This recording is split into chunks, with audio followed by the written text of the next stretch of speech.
코로나 블루라는 신조어가 생겼습니다. 쉽게 불안할 수 있는 상황입니다. 이런 증상이 나타나면 반드시 체크해봐야 합니다.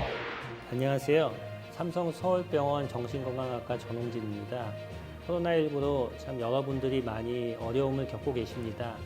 제가 오늘 마음 건강에 도움이 될 수 있는 방법을 말씀드리겠습니다.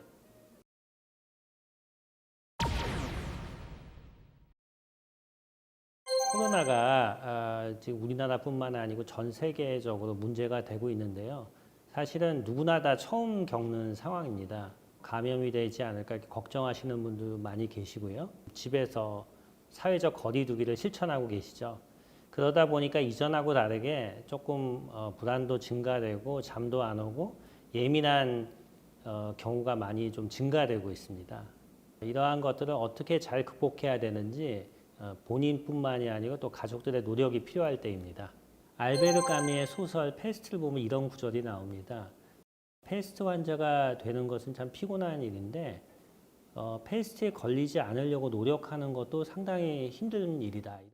코로나에 감염되고 또 치료받는 것도 힘들지만은 그것에 대해서 지금 이렇게 예방을 하고 피하려고 노력하는 것도 상당히 어려운 일이다 이렇게 볼 수 있겠습니다.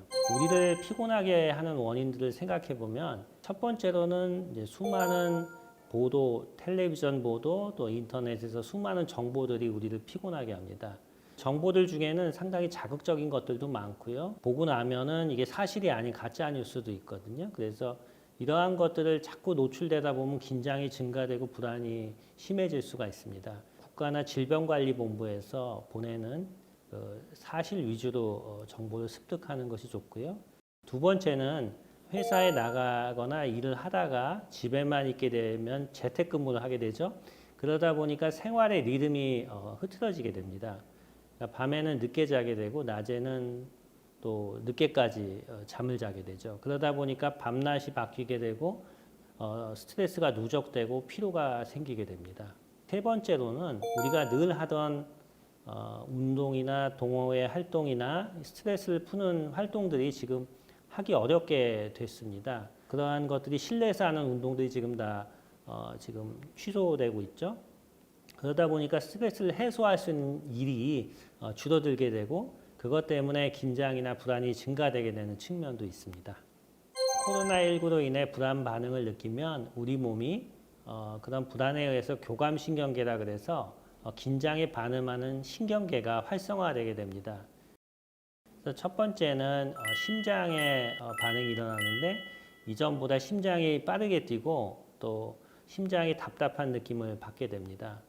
그 다음에 호흡기계로는 이제 숨쉬기 어려운 것 같고 기침이 나는 것 같고 이러한 증상이 있고요. 위장관은 소화가 잘 안 되고 뭐 설사가 나거나 뭐 배가 아픈 이런 증상이 있을 수 있습니다. 그리고 신경계 머리 쪽으로는 머리가 아프고 어지럽고 이러한 증상이 있을 수가 있죠.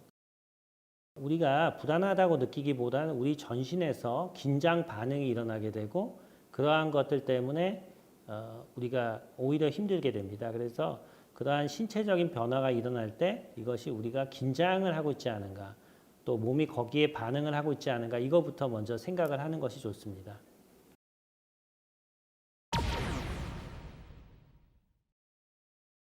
확진자들이나 자가격리자들은 일반인들과 분리돼 가지고 집이라든지 그 격리시설에서 2주 이상 있게 됩니다. 혼자 있다는 사실이 좀 두렵기도 하고 또 내가 다른 사람들한테 감염을 시키지 않았을까 걱정이 되기도 하죠.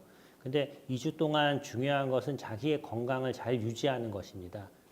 본인이 면역이 좋아야지 혹시나 감염이 됐어도 그걸 물리칠 수 있거든요. 일단은 푹 잠을 자고 또 생활 리듬을 유지해야 되고요.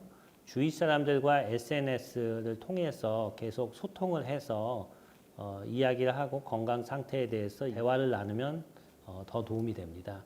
특히 호흡이 답답한 경우가 많습니다. 갇힌 공간에 오래 있다 보니까 그래서 호흡이 답답하면 천천히 복식 호흡을 하면서 숨을 천천히 쉬고요. 그렇게 하면서 긴장을 이완하는 것이 중요합니다.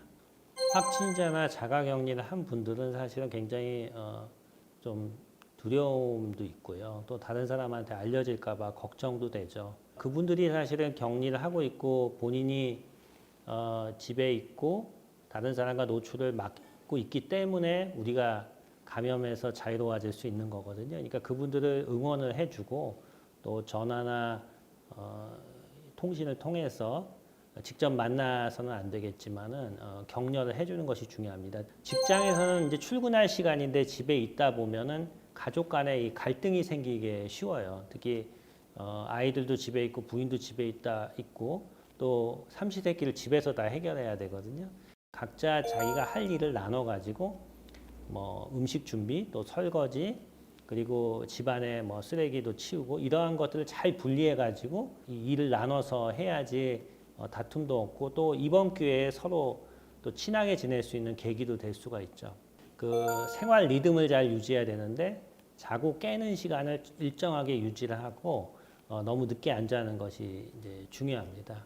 또 이제 아이들 같은 경우는 학교를 안 가고 지금 집에 있거든요. 그러다 보면은 싸우기가 쉬워요. 부모님하고요. 뭐 게임을 많이 한다든지 뭐 다른 이유 이런 걸로. 그래서 아이들이 이번 기회에 부모님하고 소통을 하면서 자신을 좀 잘 관리할 수 있도록 이렇게 도와주는 것이 좋고요. 노인들은 우울하고 불안해지고 또 잠을 못 자고 고립이 되면은 기억력도 조금 떨어지게 되고요.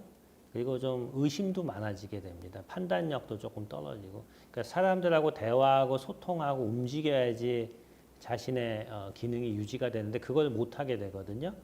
가족들이나 주위에서 이걸 좀 도와줘야 됩니다. 자주 연락도 드리고 잘 지내시는지 특히 식사나 이런 것도 잘 하시는지 여쭤보고요.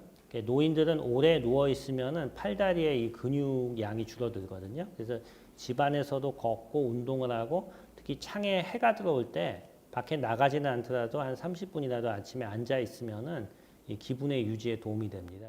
중요한 거는 이러한 자신이 가지고 있는 이러한 정신건강 관리를 통해서 이 불안을 떨쳐낼 수가 있습니다. 집안에서 할 수 있는 운동, 생활 리듬, 그 다음에 취미 이러한 것들을 갖다 보면은 그러한 걱정이 줄어들고 자기의 생활에 새로운 발견을 할 수 있는 이러한 계기가 될 수도 있다고 생각이 듭니다.